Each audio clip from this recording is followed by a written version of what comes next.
Por que os partidos mudam dentro do seu próprio espectro político?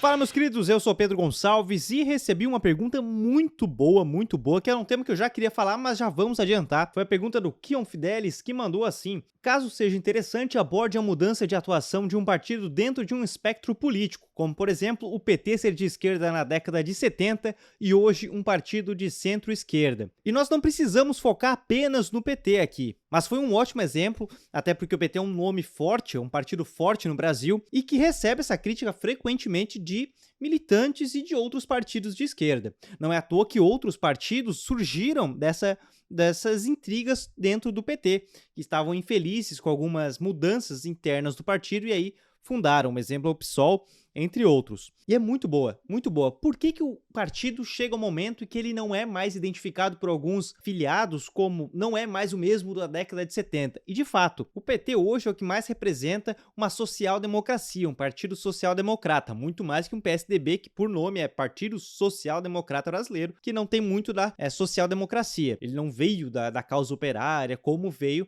a questão do PT. Mas o PT, de fato, lá nos anos 70 tinha um viés, uma força, uma fala muito mais de esquerda, uma fala muito mais representando a causa operária, e hoje ele, de fato, é um partido muito mais social-democrata, até pelas políticas adotadas no governo Lula, por exemplo, que conseguiu unir políticas sociais com políticas liberais e trabalhou ali realmente um partido social-democrata, um estado de bem-estar social. Não é à toa que manteve algumas políticas vindo lá do Fernando Henrique Cardoso. E é um tema muito interessante porque entra num assunto muito estudado em ciências políticas, que é a oligarquização da política. Como assim oligarquização da política? É quando o partido ele se torna uma certa elite. E aí vou trabalhar baseado em 2 livros. O primeiro, As Elites Políticas e Questões de Teoria e Método, do Renato Pericinoto, Luiz Domingos Costas e Lucas Massino, e Partidos Políticos e Sistemas Partidários, de Sérgio Braga e Carolina Matos Reuter. Para falar sobre oligarquização da política, nós vamos citar uma pessoa que foi muito importante que trouxe essa teoria, que foi Robert Michels, nascido em 1876.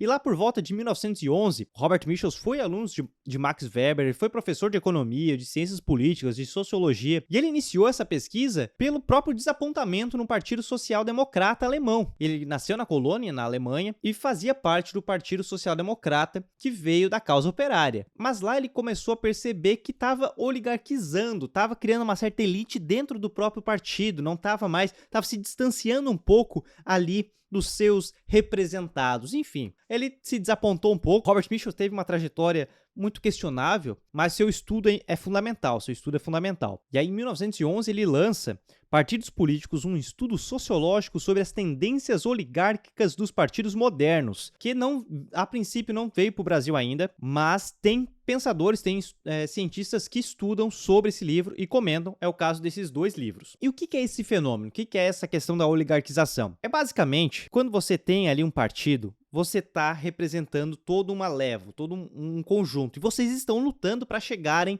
àquele patamar, você luta para ser representado, chegar a ter um representante. Naquele momento ali, você consegue eleger alguém, o seu partido consegue entrar, e ali ele está representando.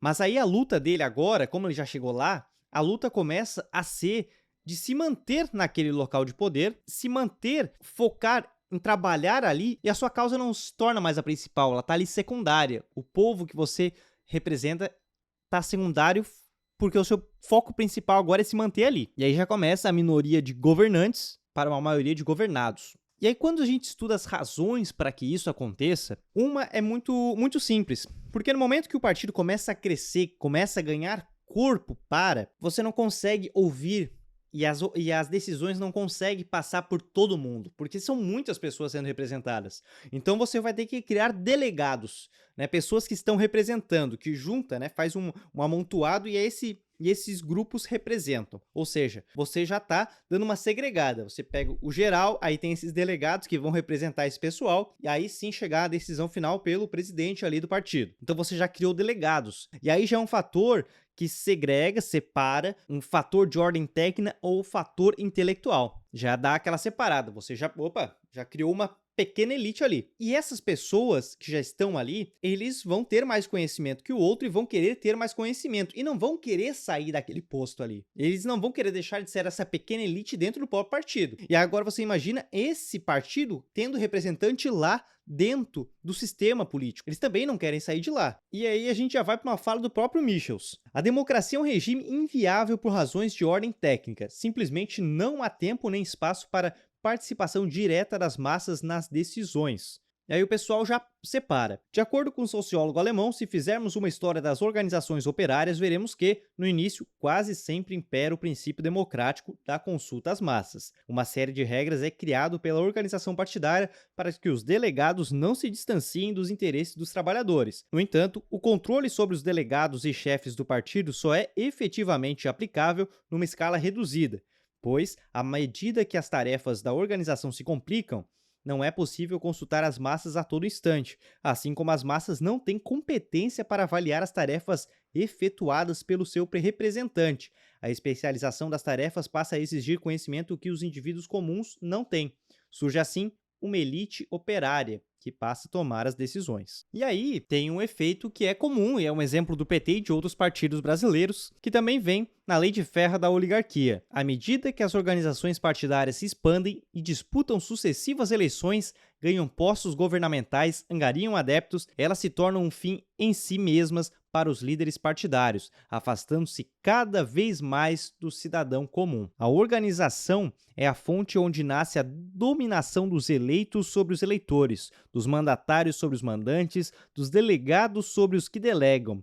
Quem diz organização, diz oligarquia. Michels, ele acabou se tornando muito ferrenho nisso pelo seu desapontamento. E aí vai causando esse efeito dessa elite que se cria, essa elite, ela não querer sair daí. E é muito comum nós ouvirmos nas conversas básicas sobre, é porque o dinheiro... É o dinheiro, eles não querem mais sair lá pelo dinheiro. Claro, nós sabemos, ainda mais aqui no Brasil, que realmente a questão financeira e de benefícios é gigantesca, Mas não é só aí, não é só a questão do dinheiro. Também separa outra coisa. E aí, para Michels, não seriam interesses financeiros, interesses, bens materiais. Seriam, na verdade, recompensas simbólicas propiciadas pelo exercício de poder nas organizações, especialmente o reconhecimento social dos líderes organizacionais pela massa e a submissão dessas aos comandos daqueles. Ou seja, o cara tá lá, ele não quer só o financeiro, ele realmente tá ali porque ele sente um prazer em ser conhecido como um líder social, sabe? Como um cara que tem um controle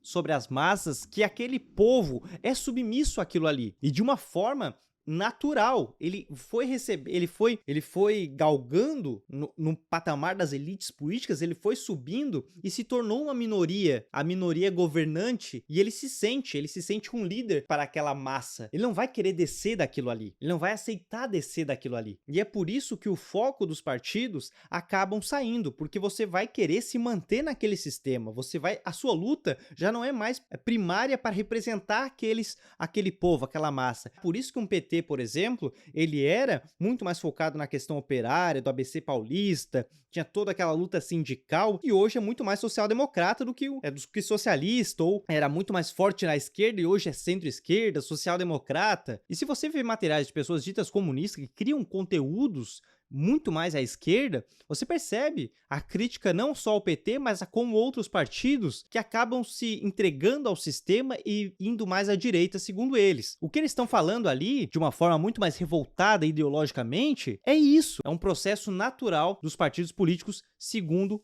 Robert Michels, que é um pensador muito importante, e não é à toa que aqui em 2 livros vão citá-lo. Eu espero ter conseguido explicar um pouquinho, trazendo de uma forma mais simples, um pensamento que é bem trabalhado, essa questão da oligarquização, das elites políticas, é algo muito estudado, é um efeito em diversos partidos políticos. Espero ter ajudado, espero ter explicado um pouquinho mais. Por favor, se quiser que eu comente, me aprofunde mais, bote nos comentários e, claro, deixe sua sugestão de pauta, assim como fizeram a pergunta, que eu vou explicar com o maior prazer, gosto muito de explicar sobre. Muito obrigado, um forte abraço, um beijo e até mais.